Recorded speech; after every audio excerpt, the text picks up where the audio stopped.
It's January 31st, 2022.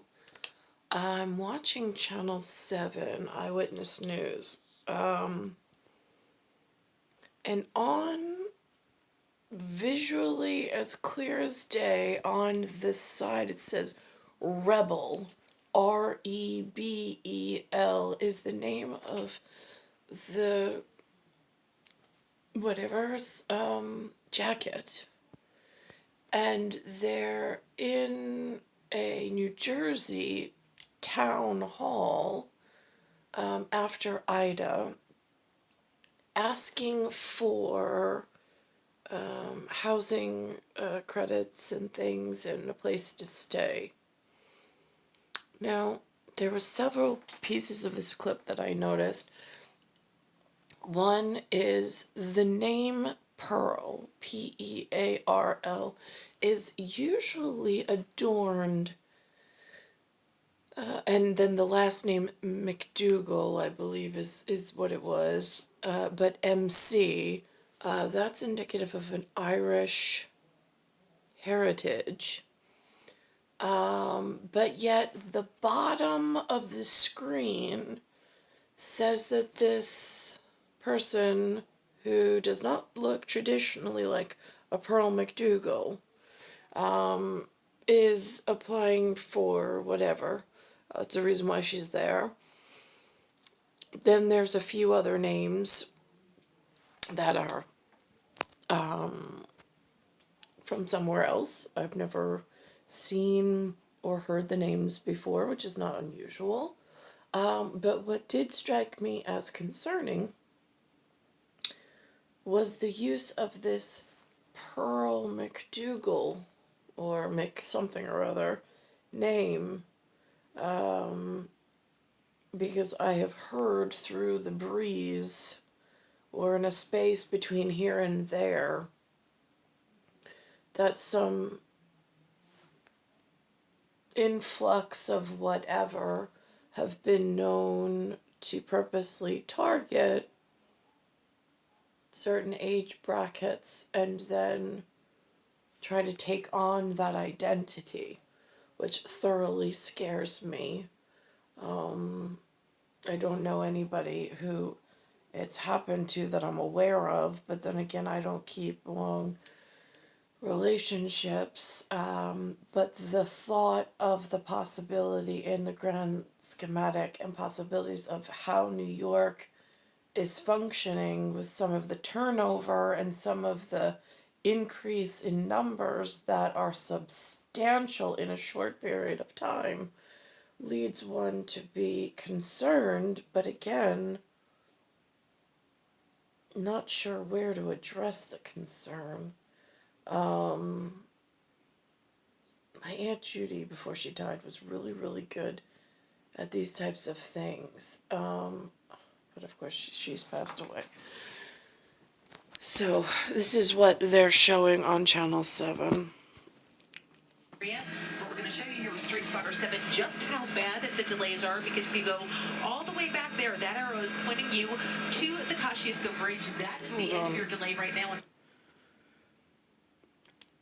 Hundreds of people out of their homes back in September, and now, months later, they're about to find themselves homeless again. They've been living in hotels ever since the remnants of Hurricane Ida barreled through the tri-state area.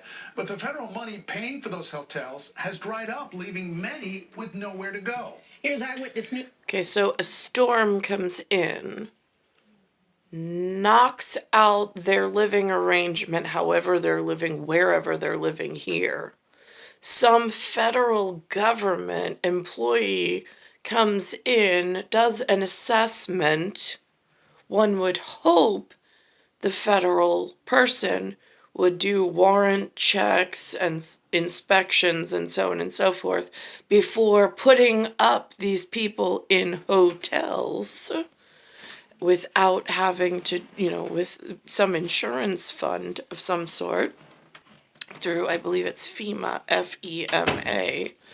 But here's how this is going. News reporter Sonia Rincon. But I have no way of knowing or anyone to ask. Of the tenants that still displaced. They were displaced nearly So that band said Elizabeth, New Jersey. 5 months So that's ago the when state of flooding New from Jersey. Ida destroyed the apartments at Oakwood Plaza. And they're still in hotels. Pearl McDougal just moved to her 5th one. The last hotel before the Embassy Suites we were at, Embassy Suites. Really? they had, it was mice infested, roaches. All I want to do is just get a stable place for me and my 6-year-old. Today, frustrated and fed up with the lack of action, they marched straight to the office of Elizabeth Mayor Chris Bolwich, only to be told he wasn't there and would get back to them. Hey, Chris, man. We need these hotel stays extended until we can find somewhere safe. This is a different name, which is fine. Pearl was the first person who spoke. Somewhere near and somewhere comfortable to live. Nobody should just have to uproot their lives. Latia Washington was told by the city health department she'd have to be out today. Me and my kids don't have nowhere to go. I need somewhere to go. A statement I just question at some point, considering there have not been enough jobs for myself to have a house of my own and support my own family, even though whatever. I'm just curious how this level of Interior Department of State works, where I know there's some loud and some aggression and there's some whatever going on. I'm just not quite clear as to what the change in policy was when there are gigantic holes in necessity. I don't understand where these people came from. I know that in the story, the storyline says they were Ida, then they were hotel FEMA stays, but there's perhaps some room for error, which some people capitalize on, possibly not saying it was them, just saying these are gigantic, like bleeding, gaping wounds in the financial system and the financial stability system that certain people are capitalizing on, while others who would participate in the way that's needed go unaddressed, because there's just so many questions unanswered and so many mini fires that shouldn't take up as much time as sometimes they do, for I don't know what reason. Department of Human Services has been working local non-for-profits, and these families are not being left without a roof over their head. They are each transitioned into more permanent housing. Information for Union County, the Director of Public Information, Kelly Martins. And that's the symbol, logo that they go under, which I understand, but New Jersey, the state of New Jersey, is in the northern hemisphere.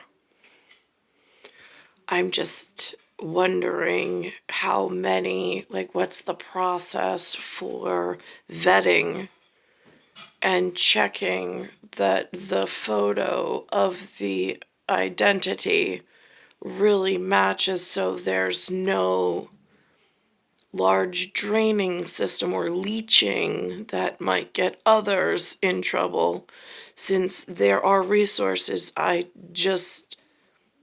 they're being, I don't know, appropriated in I don't know what sort of way, or disappropriated or misappropriated. I'm not quite sure. My question is, where did they originate from that there's no family members that they can stay with and that sort of thing? Statement from Union County says multiple agencies are making sure families are not being left without a roof over their head, that they are each being transitioned into more permanent housing. But that housing they're being offered is in Atlantic City, where the... And at least they're being offered housing. I lost my house and I wasn't offered housing. It was a kick to the curb, lost all of my possessions, and then the children had to move and I had to move. That was it. And now I'm in with Linda and Lou, which was not a viable option, but humans haven't really been the kindest to our situation that's getting more and more dire. Where the owner of their flooded building has another property. Many of these women are working moms with local jobs and kids in school here. I don't want to go nowhere far away. See that right there? It says rebel right on the man's jacket when he shows up to City Hall. He wears the jacket all day long, and they're asking for money and housing. Out today. Me and my kids don't have nowhere to go. I need somewhere to go. Where did you start's the question. A statement from Union. And this is in Governor Phil Murphy's state for Kathy Hochul. So I hear that they're in some meeting today. Told them they need to be out of their hotels. So far, no response from the mayor. In Elizabeth, Sonia Rincon, Channel 7 Eyewitness News. New video captures two people wanted for a violent robbery in New Jersey. Police say Saturday morning the masked men entered Anderson's check cashing on Main Street in Hackettstown. A worker told officers one of the men flashed a gun and ordered the... So I'm star 1978, star 8378, Nicole Cattaruzza. It is Earth, Solar System, Milky Way, Universe, Galaxy is broken. Bayside Station, Bayside, New York, 11361.